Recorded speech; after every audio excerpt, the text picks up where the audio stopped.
வணக்கம். இன்றைக்கி என்ன சமையல்னு பார்க்கலாம் வாங்கம்மா. காலையில் சாமி கும்பிட கேசரி செய்து வச்சம்மா. அடுத்து எப்பயும் போல் தூயமல்லி அரிசி சாதம் சூப்பராக இருக்குமா. அதில் ஒரு 2 கரண்டி எடுத்து தட்டில் வச்சுக்கலாம்.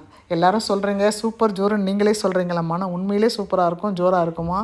அதை உணர்ந்ததுனால தான் நான் அந்த வார்த்தையை பயன்படுத்துகிறேம்மா. சாதத்து மேலேயே இன்றைக்கி மோர் குழம்பு வச்சோம்மா. ரொம்ப அருமையாக இருந்தது. அதில் 2 வடையோட குழம்பு சாதத்து மேலேயே போட்டுக்கலாம்மா. இந்த குழம்பு வந்து எங்கள் அம்மா வச்ச டேஸ்ட்லேயே இருந்ததும்மா. ரொம்ப ஜம்முன்னு இருந்தது.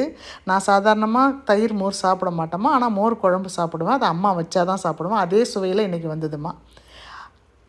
மோர் குழம்பு சாதத்து மேலேயே போட்டாச்சும்மா. அடுத்து குழம்புல போடாத உளுந்து வடை, அது ஒரு 2 எடுத்துக்கலாம். அடுத்து அவரைக்காய் பொரியல், அது கொஞ்சம் எடுத்துக்கலாமா.